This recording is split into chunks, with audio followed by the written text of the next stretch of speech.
ছেলে মেয়ে যদি সত্যি সমান হয় তাহলে ম্যাটারনিটি লিভ চাইছেন কেন? পিরিয়ডের দিনগুলোই বা ছুটির আবেদন কেন করছেন? সেদিন যখন প্রশ্ন তুলেছিলাম কেন পশ্চিমবঙ্গের সরকারি বাসে শুধুমাত্র মেয়েদের ভাড়া মকুব করা হলো, এমন অনেক প্রশ্নে ভরে গিয়েছিল আমার কমেন্ট বক্স। বুঝলাম ইকুয়ালিটি ব্যাপারটা আমরা এখনও অনেকেই ঠিকমতো বুঝি না। আমরা প্রায় কথায় কথায় বলি নারী পুরুষ সমান সমান, কিন্তু কথাটা আসলে নারী পুরুষ সমান সমান অধিকার। নারী পুরুষ আর সমান সমান হবে কী করে যখন প্রকৃতি আমাদেরকে এতটা আলাদা করে বানিয়েছে? আমরা পুরুষদের থেকে আচারে, আচরণে, শরীরে, মনে, শক্তিতে অনেক দিক থেকে অনেকটা আলাদা। হয়তোবা তাদের মতন হতে চাইও না কোনো দিন, ঠিক যেমন তারাও নয়। আসলে নারী পুরুষ কেউ কারোর মতন হতে চায় না।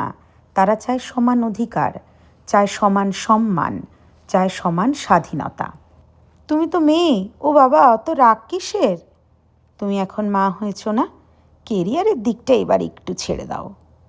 মেয়েদের অনেক সহ্য করতে হয়। এ কি, মেয়ে হয়ে ধিঙ্গির মতন বাইরে বাইরে ফুটবল খেলা, বাড়িতে বসে গান করো, আঁকা শেখো। ও বাবা, ওই মেয়েটা প্রমোশন পেয়েছে, শিওর বসের সাথে কোনো কম্প্রোমাইজ করেছে। এই কথাগুলো ছোট থেকে কম বেশি আমরা সবাই শুনে বড় হয়েছি। একজন ছেলের তো বাবা হওয়ার সাথে সাথে কেরিয়ারের স্বপ্ন শেষ হয়ে যায় না।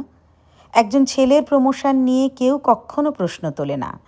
একজন ছেলের চরিত্র খারাপ হলে আমাদের সমাজ বলে সোনার আংটি বাঁকাও ভালো। ইকুয়ালিটি মানে এটা নয় যে একজন ছেলে 10 কেজি ডাম্বেল তুলতে পারলে একজন মেয়েকেও সেটা করতেই হবে। ইকুয়ালিটি মানে এটা নয় একজন মেয়ে সন্তানকে গর্ভে ধারণ করতে পারলে একজন ছেলেকে পারতেই হবে। ইকুয়ালিটি মানে নারী পুরুষ নির্বিশেষে সমান স্বপ্ন দেখার অধিকার, শিক্ষা, সম্মান, নিরাপত্তা, সুযোগের সমান অধিকার। হতে পারে একজন ছেলের রান্না করার শখ, হতে পারে একজন মেয়ের ফুটবল খেলতে ভালোবাসে, হতে পারে একজন মা সন্তান হবার পরেও কেরিয়ারে একইভাবে ফোকাসড, হতে পারে একজন বাবা সংসারের কাজে বেশি নিপুণ। তাদের নিজেদের ইচ্ছে মতো বাঁচতে দিন, তাদের স্বপ্ন দেখতে দিন। সমান স্যালারি নিয়ে একজন মেয়ে যেমন অফিসে বলতে পারে না আমি মেয়ে তাই আমি 7টার পর কাজ করব না, ঠিক তেমন বসও ইন্টারভিউ করার আগে বলতে পারে না ওরে বাবা মেয়ে ক্যান্ডিডেট, কাটিয়ে দে ভাই, বাড়িতে অনেক রেসপন্সিবিলিটি, বাচ্চা কাচ্চা সামলে আর অফিসের কাজের দ্বারা হবে না। ইকুয়ালিটি মানে কোনো প্রতিযোগিতা নয়, ইকুয়ালিটি মানে কোনো তুলনা নয়, ইকুয়ালিটি মানে একজনকে ছোট করে অন্যজনকে বড় করে দেখানো নয়, দুজনকেই সমান মর্যাদা দেওয়া। ছেলে মেয়ের পার্থক্যকে সম্মান করেই সমতা তৈরি হয়।